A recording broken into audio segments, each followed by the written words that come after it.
Hello and welcome to a new video. I thought today I would take you through what I read in the month of August and do one of my one-take wrap-ups. If you've never seen one of my videos, when I wrap up what I read in a month, I do it in a one-take wrap-up because I hate editing videos. So let's get into what I read in August.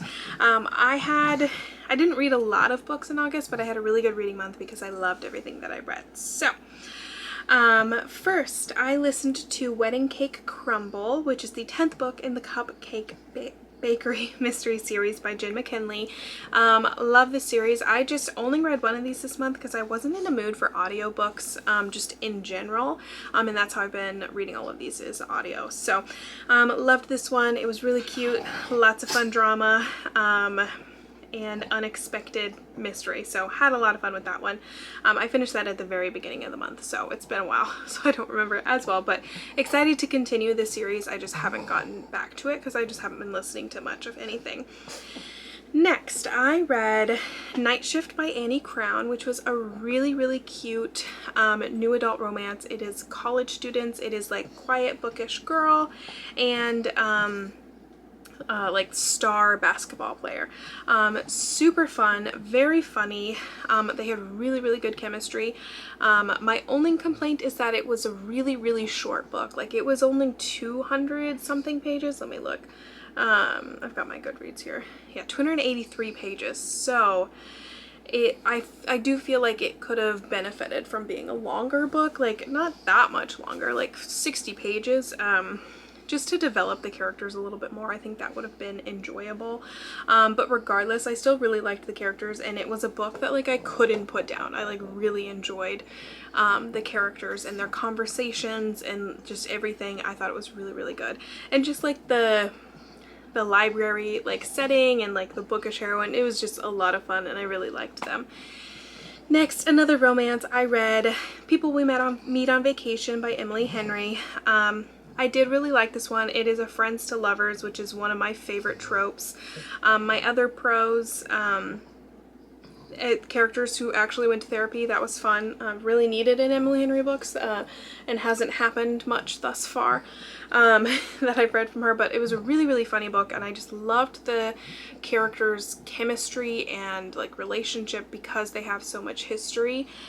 It was really like enjoyable to see them get to know each other in a new way. My con was that the conflict was just kind of bleh.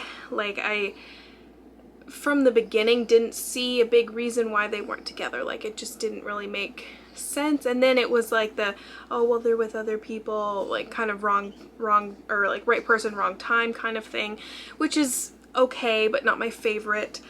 And then I've read it, I wrote this review, and then like a couple days later it came back and like added on to the review because I had like been thinking about it, and in retrospect, I think this is actually applicable to like multiple Emily Henry books, in that I think she's missing out by not adding the other point of view. So of the books I've read so far, it's been exclusively the female character's point of view, and I just feel like she's really missing a whole other aspect to the story by not also having his point of view. And I feel like dual POVs are such a staple nowadays. Like I can't think of many other books that aren't a dual POV, and I think that just completes the story. Like if you're watching a movie, you're not going to be watching a movie only from one character's perspective. It's, you know, capturing both aspects. And so I feel like we just really missed out on a lot. And like what I wrote was that we're missing half the story, and specifically in this one, we're missing it out, I think, in all of her books by not having dual POV. But in this one, like Alex, I liked significantly more than Poppy. Like I liked Poppy, but her personality and my personality are very different, and it's not that I don't like reading a book about a character who's, you know, unlike me, but I found her harder to connect to and harder to like empathize with, just because like we're very different personalities, whereas Alex, I thought, brought a real like grounding to the story, and I really liked him and his perspective, but we don't even really get his perspective other than from the point of view of what Poppy thinks he's thinking.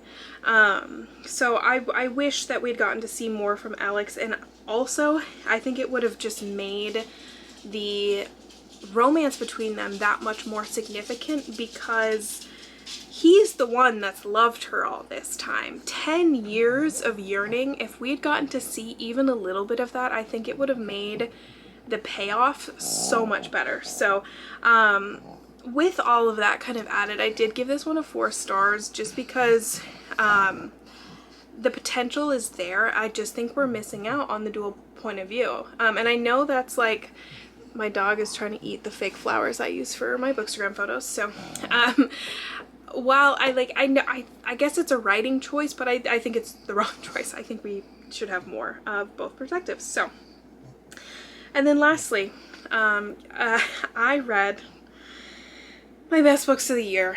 There's no way I'm going to be able to beat these. I read Carry On, Wayward Son, and Any Way the Wind Blows by Rainbow Rowell. This is the Simon Snow trilogy. But Rainbow, I'm begging you, please write more. Oh my god. On the surface, these books, I'm gonna kind of just talk about them as a collective, as a series. On the surface, it's such a silly idea. It's such a silly idea that you have Fangirl, a book in which a character writes fan fiction about a series of books that exists in this fake world of Fangirl. And Rainbow took that, a silly concept really, and turned it into this series that is so moving and so impactful and so beautiful. Is just like, you hear that concept and you're like, it's a book based on a fan fiction that's in a book that's based on books. Like, the whole thing is just silly. It's just weird, but it's so good. I could literally cry just thinking about how much I love these characters. And that's not to mention the silliness that the book series that's inside of Fangirl is loosely based on the idea of Harry Potter. But my camera's flashing something at me, but I don't know what that means. I just love these characters so much. Simon and Baz, particularly Simon, his relationship with mental health and the way that story is told, how it feels to go from being the chosen one to having to learn to be something else, not to be less than he was before, but to be something different, and to learn about himself in that regard, and to learn about himself and how he feels for Baz. And then Baz's story of just trying to learn to be enough just as he is.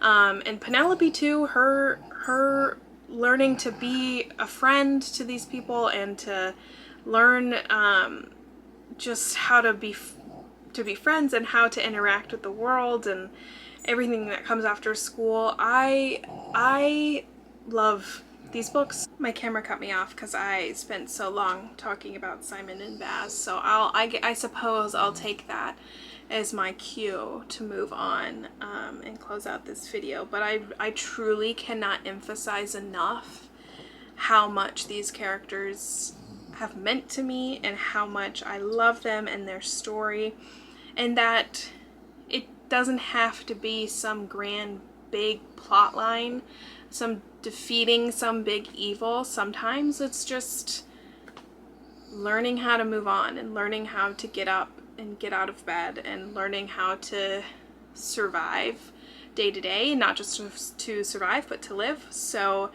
yeah, I literally am gonna get emotional. I loved these books so much. Unfortunately, it does mean it is all downhill from here. So look forward to my future wrap-ups for the rest of this year. Nothing is going to beat these books this year, which is unfortunate because it's only August. So I just have to accept that. I might love some other books, but they're not going to be this one. So again, Rainbow, please, for the love of God, just write more, please. Part of me is like, maybe I'll just write it myself, but one, that's not as fun. Two, I just don't know if I could capture the humor and the honesty and I don't even know what the word is, but I don't think I could capture just the feeling that's in these books. They're also so funny, and they're just so fun, and they're just, they're so good.